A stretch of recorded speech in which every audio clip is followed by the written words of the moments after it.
Escuela Militar del libertador general Bernardo O'Higgins Riquelme. En efecto, este plantel nace bajo la inspiración del padre de la patria, quien un 16 de marzo de 1817 firmó su decreto fundacional.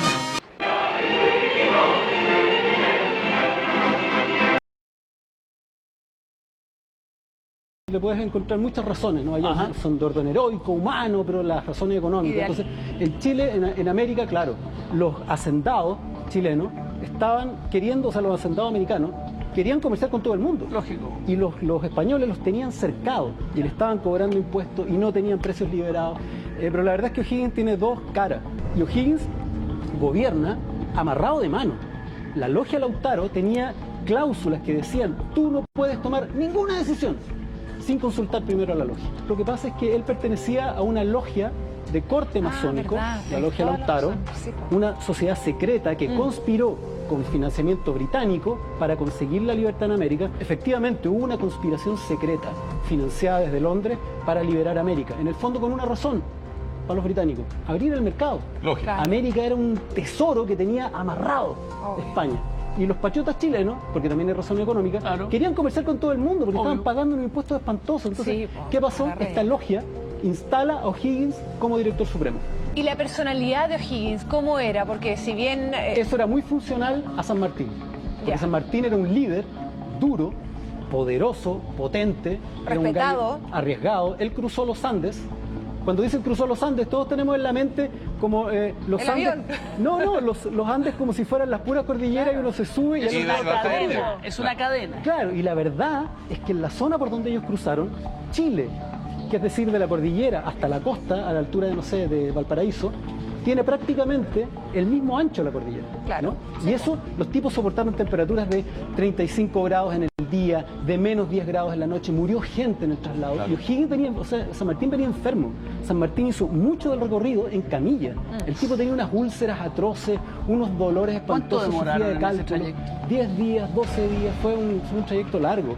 El 5 de abril de 1818 yo creo que marca, ese es un problema, marca en realidad no solamente la independencia de Chile, sino también el inicio de la campaña americana.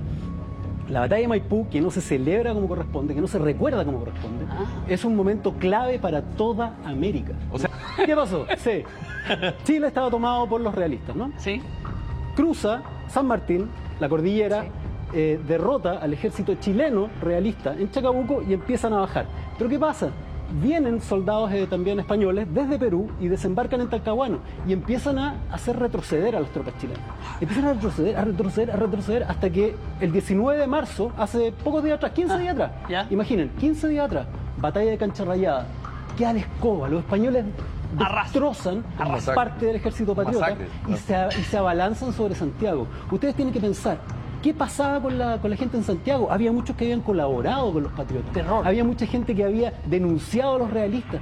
Había todo un movimiento que estaba así porque se les venían encima. Claro.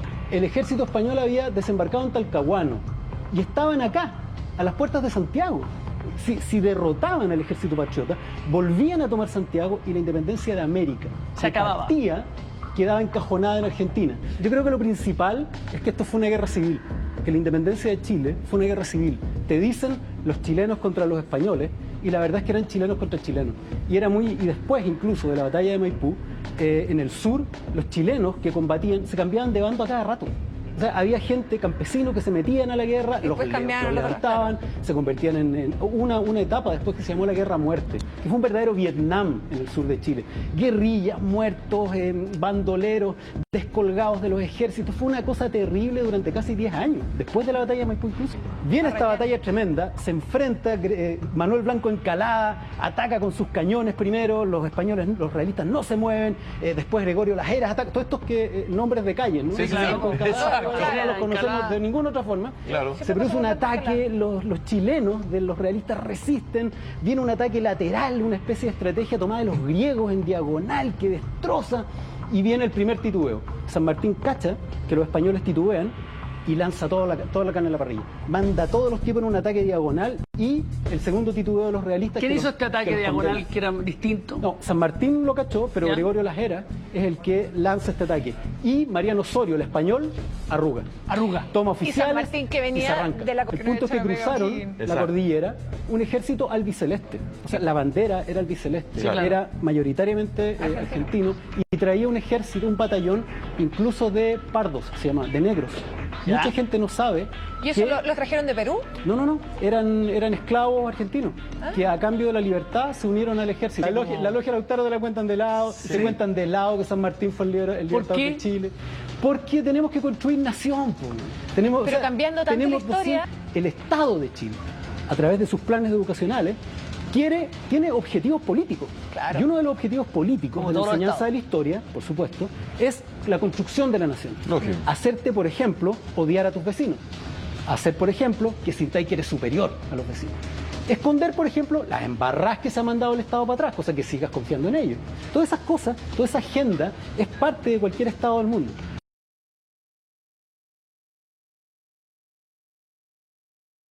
De los libertadores de América. Decir que uno de ellos, el prócer Francisco de Miranda, creó en Londres en el año 1798 la logia Gran Reunión Americana, o Logia de los Caballeros Racionales.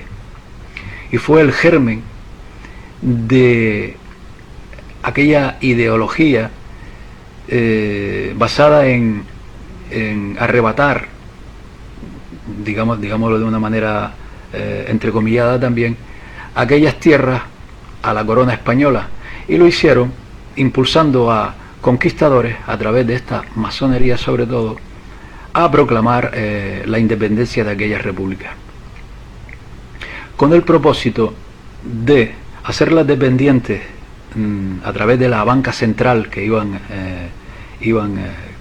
preparando, dependientes de la City de Londres y de la banca Rothschild, que por aquel entonces era la más importante, puesto que esta banca fue quien hizo los préstamos necesarios para las grandes hazañas que tuvieron estos conquistadores. Y lo ayuda, mientras que Bolívar está haciendo la independencia. Cuando la independencia se aproxima a su final y tiene que hacer la unidad continental, es ahí cuando todos los que estaban aliados de Bolívar se le dan vuelta.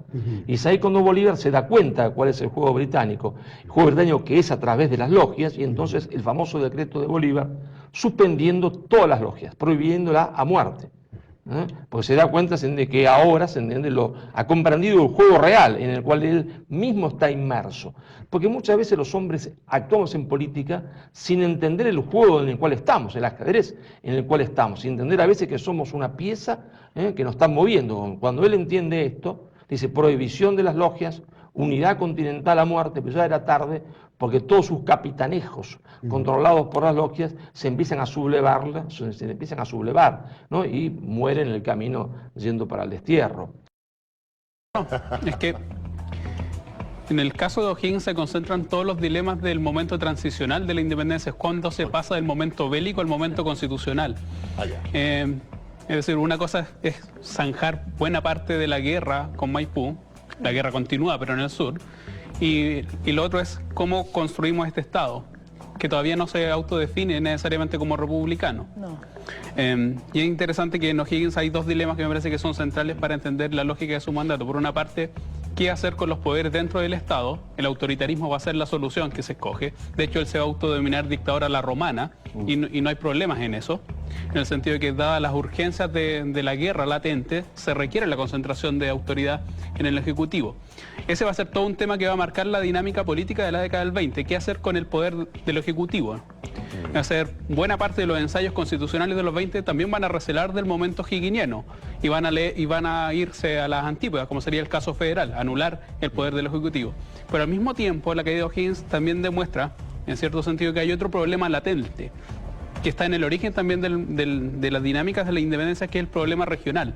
En el caso de O'Higgins hay dos dilemas. Sí. Por una parte, qué hacer con la concentración de poder en el Ejecutivo y cómo lidiar con la fragmentación territorial de la soberanía, que es uno de los legados de la independencia. De ahí que, para entender la caída de O'Higgins, no solamente está este recelo autoritario que estaría fijado en la Constitución del 22, sino también que el momento, una parte del malestar se expresa en el movimiento provincial desde Concepción y también desde Coquimbo. No, las guerras civiles tienen la característica en el caso chileno, al menos las del 50, es que triunfa el bando del presidente, del gobierno. El gobierno termina, a diferencia de otros casos donde la guerra es un factor de debilidad o de fragmentación institucional, en el caso chileno las guerras civiles, al menos las del 51, terminan acentuando el poder del gobierno.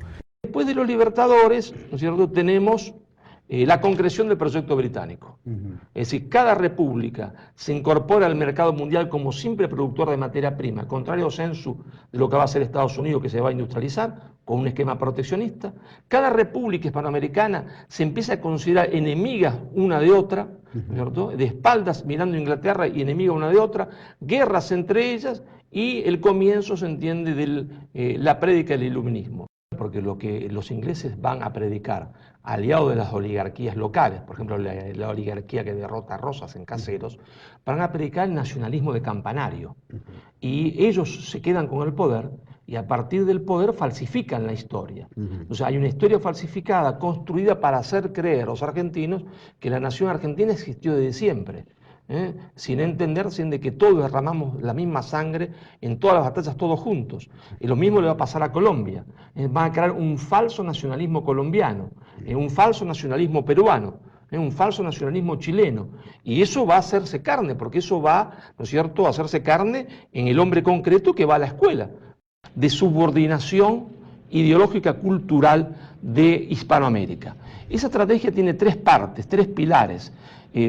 Los ingleses van a predicar, en alianza con la oligarquía financiera mundial, el libre comercio, sobre todo Hispanoamérica. ¿Para qué? Para que si se produce la ruptura con España, las jóvenes repúblicas que surjan se incorporen como mero segmento indiferenciado del mercado mundial, como simple productor de materias primas, porque la industria daba poder. Entonces Inglaterra no quería que estos países se industrializasen.